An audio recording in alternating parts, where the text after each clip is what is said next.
মসজিদ মাদ্রাসায় ইমামতি করে, মাদ্রাসার মধ্যে চাকরি করে, যারা বেতন নেয় ব্যবসার উপার্জন এদের চাইতে ভালো। নাউজুবিল্লাহ। ঠিক। 7 বছর পর্যন্ত তার মুরব্বীরা তার বলছে, তার বুঝাইছে এই কাজ থেকে তুমি ফিরে আসো, এই বক্তব্য থেকে ফিরে আসো, কিন্তু কারোর কথা মানে না। ঠিক। 7 বছর বুঝাইবার পরে যখন মানে নাই, তখন আমাদের বাংলাদেশের উলামায়ে কেরাম আল্লামা আহমদ শফীর নেতৃত্বে বৈঠকে বসেছেন। তার এই সমস্ত শরীয়তের সাথে সাংঘর্ষিক, কোরআনের সাথে সাংঘর্ষিক নবীদের সমালোচনা। রাসূলুল্লাহ সাল্লাল্লাহু আলাইহি ওয়াসাল্লাম ভুল করছে, নাউজুবিল্লাহ। হযরত মুসা আলাইহিস সালাম ভুল করছে। না, এই সমস্ত সমালোচনা যখন সে করেছে, উলামায়ে কেরাম, বাংলাদেশের সর্বস্তরের উলামায়ে কেরাম আল্লামা আহমদ শফীর নেতৃত্বে মিটিং করে সিদ্ধান্ত গ্রহণ করেছে মাওলানা সাহাব গুমরাহ। ঠিক। মাওলানা সাহাব গুমরাহ টঙ্গীর বিশ্ব ইজতেমায় মাওলানা সাহাবকে আসতে দেওয়া হবে না। ঠিক।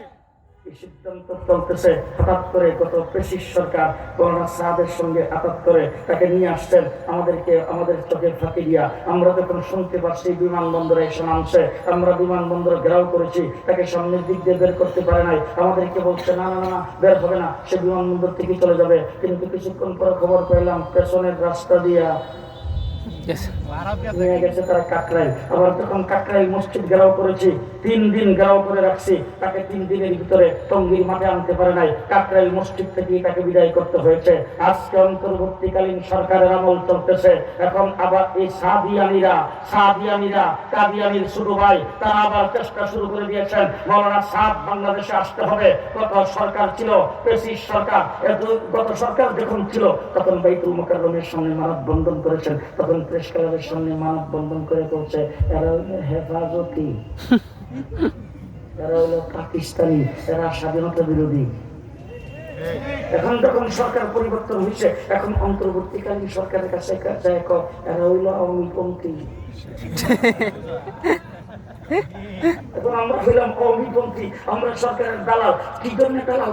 দেখেন না, কাকরাইল মসজিদে এরা 7 দিন আর আমরা 2 দিন, এরা 4 সপ্তাহ আমরা 2 সপ্তাহ। কিভাবে দালাল? দেখেন না, এদের ইসলাম আগে হয় আমরা দেই পরে। বৈষম্য। এগুলি সব আওয়ামী লীগের সঙ্গে আঘাত করে আমরা করছি।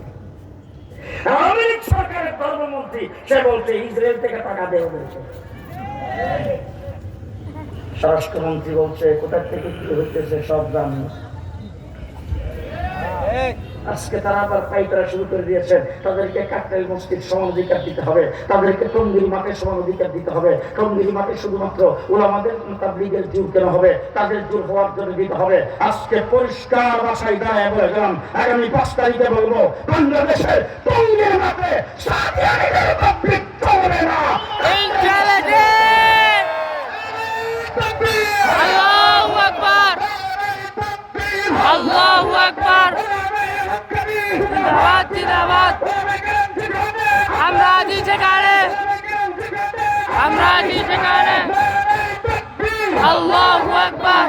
আমাদের কথা পরিষ্কার, আমরা আলেমদের সাথে আছি। ঠিক। আমরা তার সাথে আছি, আলেমদের সাথে আছি। আর তাদের কথা পরিষ্কার, আমাদের লগে মৌলবী আছে, ঠিক। আমাদের লগে আলেম আছে, ওয়াসিফের মতো বাটপারের লগে আলেম আছে। ওলামায়ে কেরামের নেতৃত্বে সমস্ত দিনের কাম চলবে। আপনারা কি আলেমের সাথে আছেন? আছে। পরিষ্কার ভালো করে মনে রাখেন, আলেম ওলামায়ে কেরাম নবীর ওয়ারিস। ঠিক। আপনাদের এখানে তো কোনো হাসপাতাল নাই তো? আছে, আছে। একটা হাসপাতালের মধ্যে কতদিন একজন নার্সিংয়ের কাজ করার পরে ডাক্তার হয়?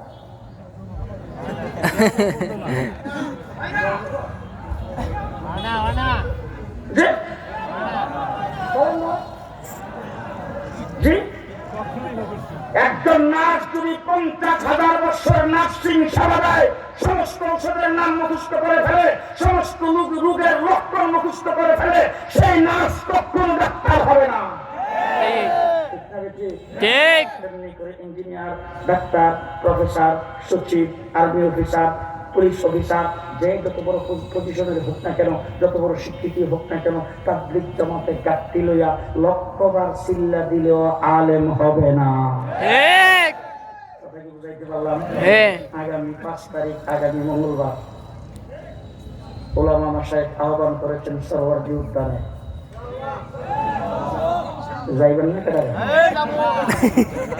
হইন না ভরা তো যাবেন না? যামু। কেন কেন যাইবেন দেখি? আল্লাহ কবুল করুক, সকলে বলেন আমিন। আমিন। সকাল 9টার থেকে শুরু হবে। ইনশাআল্লাহ। নিয়ত করেন ফজরের নামাজ যায় পড়বেন ওখানে। ইনশাআল্লাহ। আলহামদুলিল্লাহ রাব্বিল আলামিন। আসসালামু আলাইকুম। ওয়া আলাইকুম আসসালাম।